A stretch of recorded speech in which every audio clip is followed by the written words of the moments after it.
Welcome to Morningstar. There is great love here.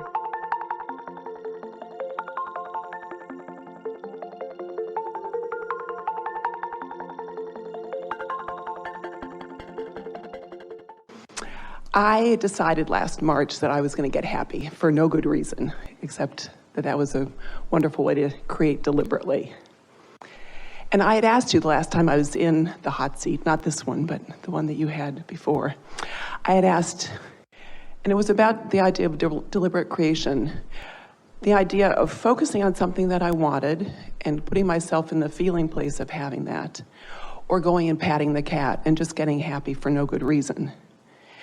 And you said it doesn't matter. So I took your words to heart, and I went and got happy for no good reason. And I have 3 cats to pat.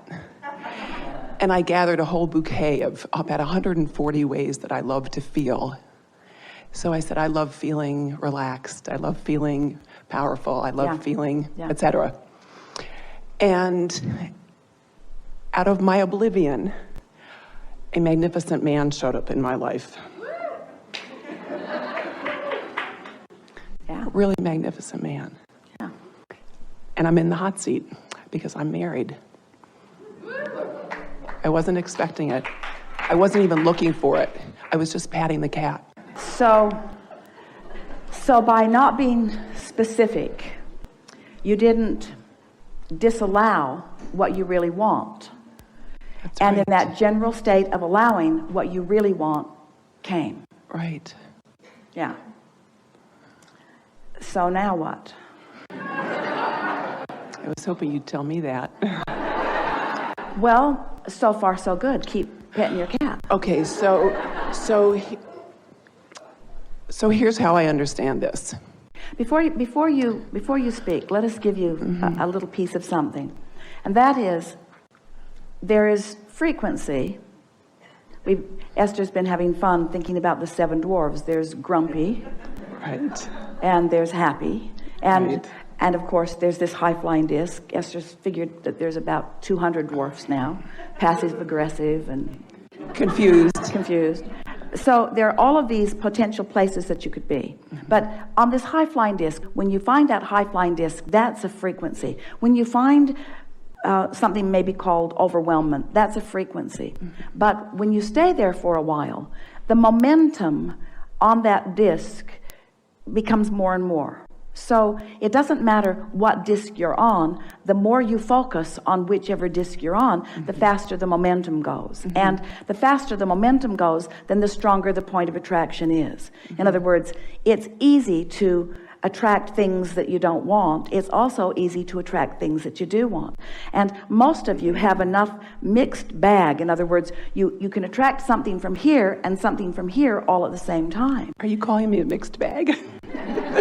Calling all of you that. It's really the point of this conversation is to sort of do a better job of clarifying what you want.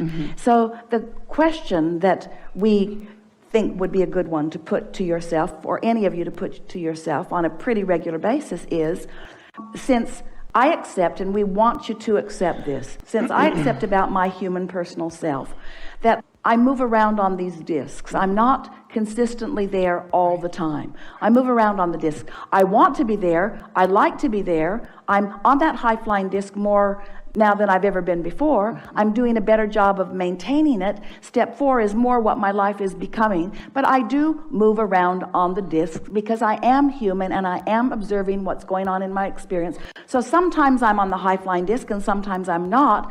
So the question that we want you to put to yourself is, from which disc did I attract that? Did that idea come out of wanting to fill a void? Did that idea come out of not feeling enough? Or did it come from my high-flying disc? And you know the answer to that question when you ask it. And if the answer to it is, oh, I know that came from my high-flying disc because I was there long enough to know what that felt like.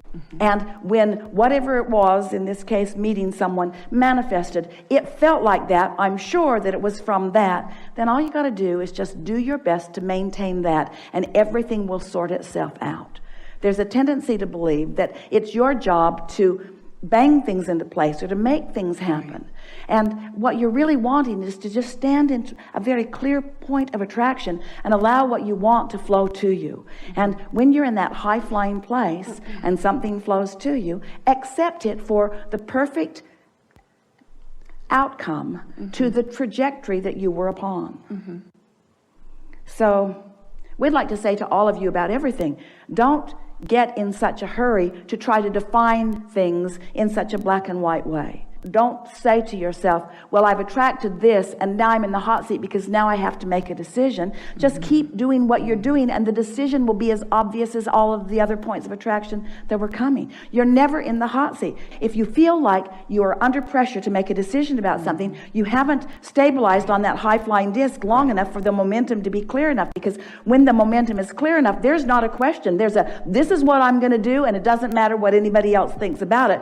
This is who I am. This is the trajectory I've been on. It's a trajectory I've been on for a very long time, and nothing's going to take me from it. And if it doesn't feel like that, then sort of sit tight and do the work to feel good as much as you can, and then watch the way it plays out for you.